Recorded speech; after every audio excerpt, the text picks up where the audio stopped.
Boom! How's it going? How's it going? Hey, it is I, TJ. And today we just want us to talk about quick conversations around finding deals via the owners. Because all of the deals that I've been finding, in my view, or should I say that the deals that have been very good deals are those deals that are owner, like, I don't have to go through via an estate agent, and it's directly with the owner. I find those deals to be very lucrative because at many a times when I approach the owners and I close the deals, the deal is just a lucrative deal. So the question here is, how do you actually get to such kind of deals? And how do you close those kind of deals? Because it's very different from engaging with an estate agent. You got someone else who's working in between you. And welcome to M5 Property Addicts. This is where we talk anything and everything around property. And we do this every day on here. My name is Tarai Jack. It is great having you around. Yeah. Okay, cool. So I'm just going to jump into it, right? And I'm just shuffling up my notes here to make sure that we've got everything. And if you don't know me, I'm the Investor of the Year Property, the 2019 Investor of the Year winner award. And I do property all the time. That's what I do, my team and I. And we work within the company, M5 Property Addicts. But my mission in life is to have these conversations with you so that you can be educated around property itself, because I am not the only one who can win. You can win too. If you just take the recipe, plug it into your own area, you can start doing exactly what we're doing, and that's the benefit of property. So when we're talking about buying properties from a seller, well, the daunting question that we might just want to answer first is, where do you actually find the owners? Because they're not like everywhere. It's rarely that people will put up a sign on their house that will say that we are selling our house. Or very rarely people would communicate to say that, hey, I'm selling my house. Are you interested? And you are in the right place at the right time. It has happened to me once or twice, and then I started negotiating. But I want to stress the fact that in all my career, most of my good deals, they have always been, I want to stress that out, they have always been directly with the seller. And I like those kind of deals because they just bring a different opportunity onto the table. And I want us to talk about these kind of opportunities. So let's unpack first of where can you actually find the owners, because that's the biggest problem. And I want to give you guys 3 tips of where you can actually find the owners that are selling their houses or want to sell their houses, right? And how you can also do it. It is very easy. Anyone can do it. And then thereafter, I'm going to talk about why can it be a good idea for you to be actually approaching these sellers, and how can you do it? So closing the deal. And again, I'll give you some more 3 tips on how you can do it. So let's shoot. Number 1, where can you find these owners? Right. Remember, these owners are just human beings like you and me. They are within our communities. They are in the places that we already invest in. If you're a newbie, maybe like it might sound like you might not be able to get to them. But if you're a newbie, all it is just that you don't have the right information to get to them. So these 3 tips are going to help you with that. My favorite one is tip number 1, which is walking the neighborhood. I guarantee you that walking the neighborhoods is the best one to find the owners in a neighborhood, or at least finding the stories of the actual neighborhood. I remember back in the days when I used to farm in an area called Windsor. I usually call walking the areas, I call it farming, because you never know what you're going to find, right? And there's an area called Windsor, and I started walking the streets. This is back in the days. I still do walk in the streets, by the way. And I started walking in the neighborhood. And the one time I saw this other elderly lady, and she sells vegetables on a corner. So I started having conversations with her. But you know what? I just didn't start having conversations of who's the owner of that property, who's the owner of that property. I bought her tomatoes. Obviously, when you buy her tomatoes, and now she's a sales provider and you're the client, And I started having conversations. The tomatoes were like, look, was like maybe about 150 rand or something like that. And I started having conversations with her, and I started asking, so do you know, how long have you been here? She tells me that she's been selling there for the last 10 years. Now, is she a wealth in information by just sitting on that corner alone? Is she a wealth of information? Oh, Dad, yes, she is. So I started asking the question on a building that I was chasing after. And at that time, I wasn't even chasing after the entire building. I was just looking out for a one unit in it. And she gave me so much information. She told me how many times the council have come and shut down the water. She told me how many tenants have come in, have been gone in there. She told me that the property was once hijacked. She told me when it got built. She told me everything that I needed to know by just buying some tomatoes. So walking the neighborhoods and connecting with the local people is extremely valuable. Out of that, obviously, then you start to understand, oh, okay, are there gardeners in the areas? Who has been the long-serving gardener in the area? Most of those guys, they have direct numbers to the homeowners. Why? Because they normally scout for work there. Again, if you're asking for to speak to the gardener, it could be an old Madala or something like that. They are full of information, rich information that can help you. What are you looking for when you're having this conversation? You are looking to get to the contact of the individual. The one gardener tells me, hey, this house here, it used to be like, it didn't used to be like this.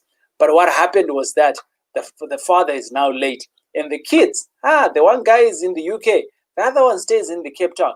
But, I always call them and I tell them, this is what's happening to the place and this is what's happening to the place. So what did I do at that time? I asked for the number and I said, well, maybe I can help them to sell their house if they want. But I didn't just talk about, I want to buy the house. No, you don't do that, right? So obviously that's tip number one of how you can get it. Takes a bit of time, cultivating, walking the streets and things like that. The second one, which I also enjoy doing, is attending local functions. Every neighborhood has local functions, some form of local functions that happen. It might be a local function of funeral. Okay, fine, these days it's not a great idea to go to funerals.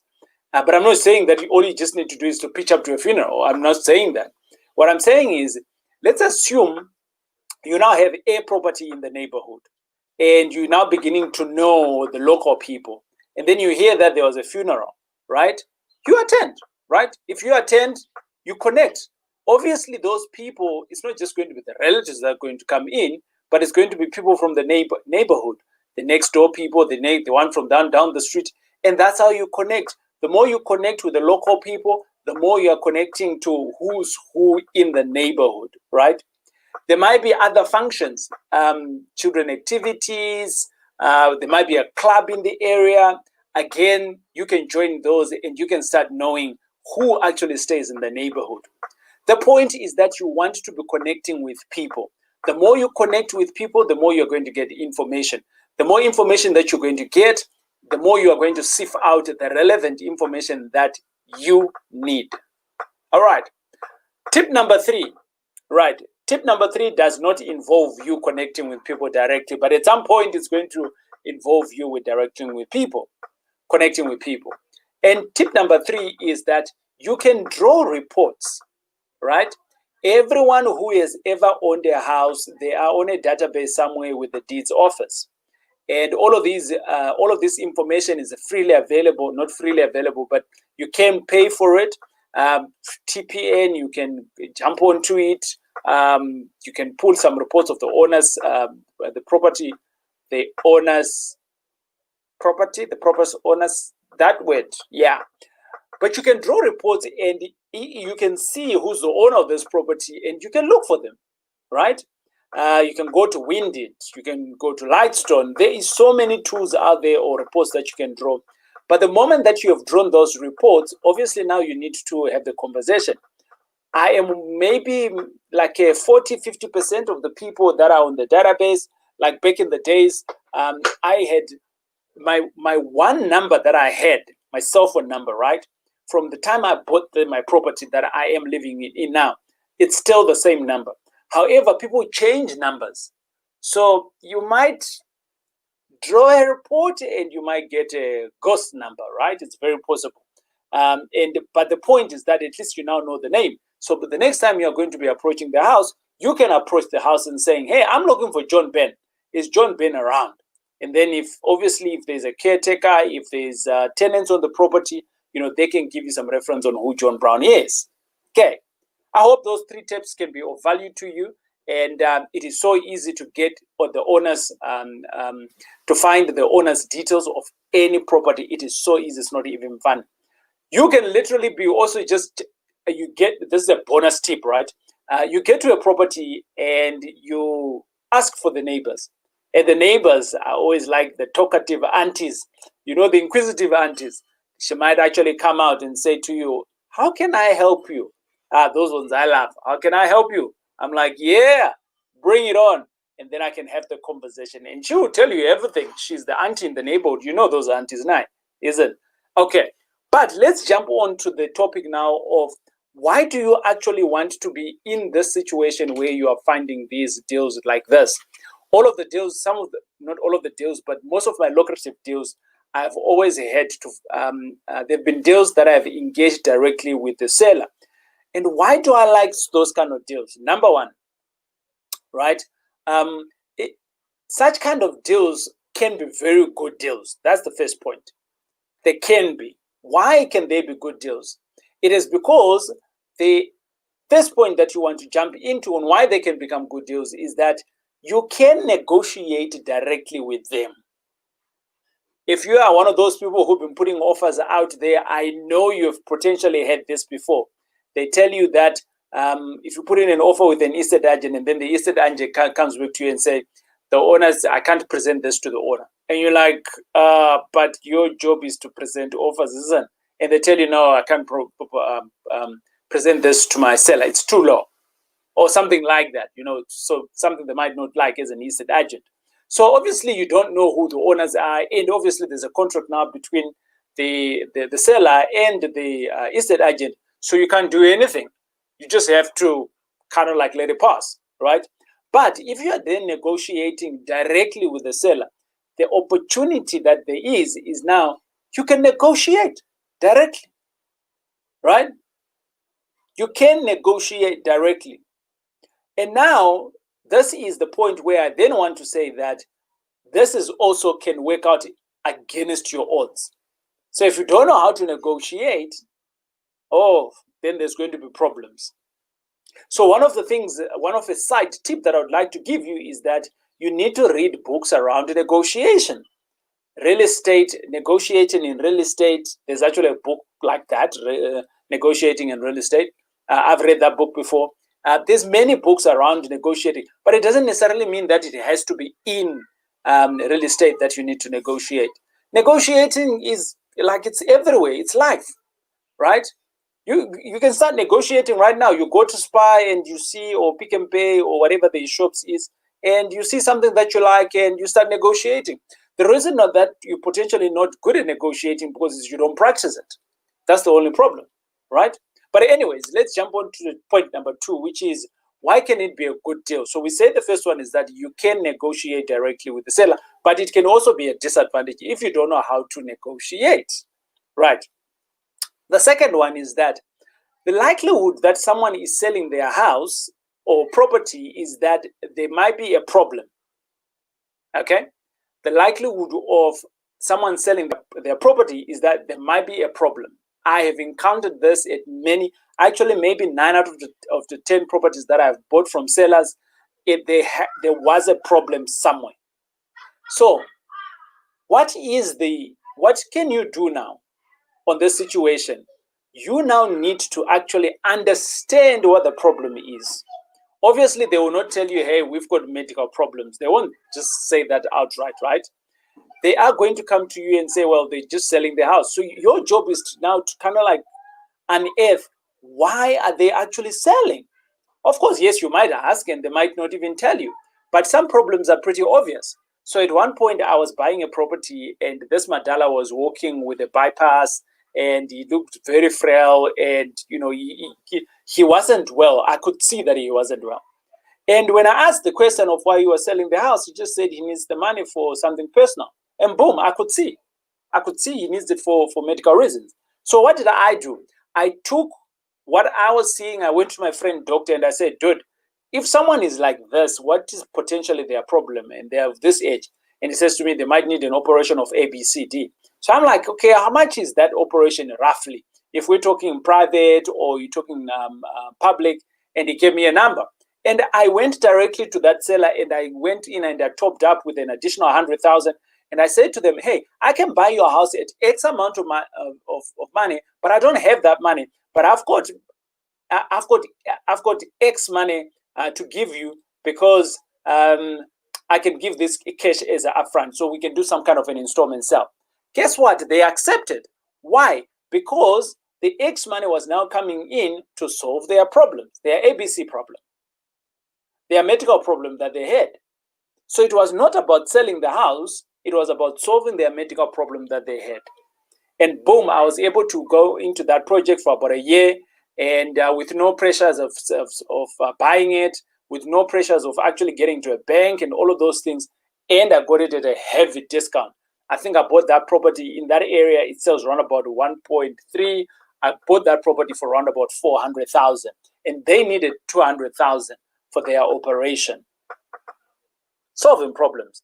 The last one is that, right, the last tip that I want to give is that at many a times when people are selling houses, right, or should I say their properties, there might be a problem that they don't know how to solve, okay?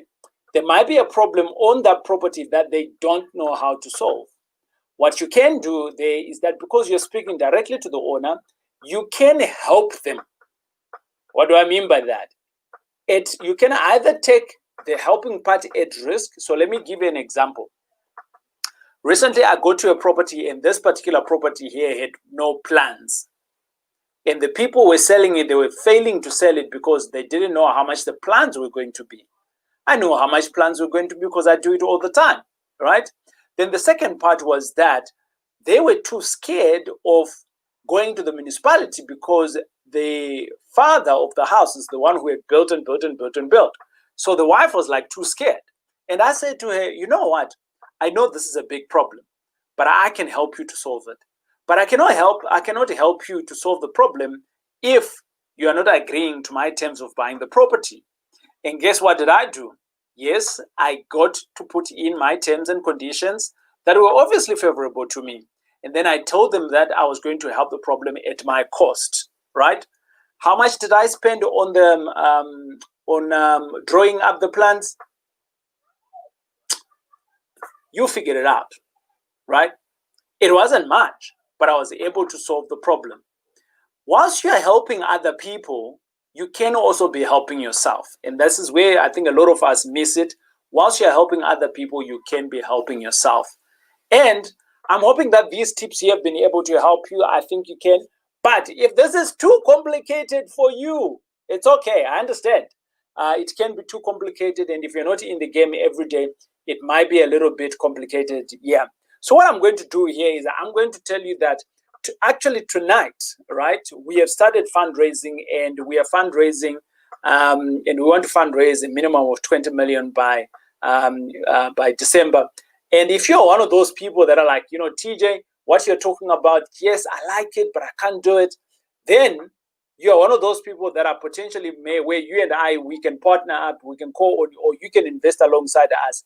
And out of that, you can reap the rewards of passive income. So everything else that I was talking about, you don't need to do. I'll continue doing it. And over and above that, how do you get involved? You invest alongside us with a minimum of 100,000, and you get to own the same properties without having all of these things that I was talking about. And my team and I, we get to do that. And if that is you, in the link below, you can literally connect in here. And, you know, property is not for everyone. It is not for everyone. But if you're wanting to invest alongside me, yes, you can. But then again, there's a waiting list that we need to be joining in. And out of that, we'll give you a call to say you are in. And when you are in, you need to attend a few sessions so that we can explain how this things is going to work. And then thereafter, you can start to do some investments with us. I hope that makes sense. My name is TJ Taurai Jack. It's been great hanging out with you. And by the way, you can grab my book for free on my website and enjoy. And if you read my book before, jump onto our M5 Property Addicts website, give us some reviews, or go onto our Google page, and you can literally just give us a review on what do you think of the book, and what do you think of our services as well.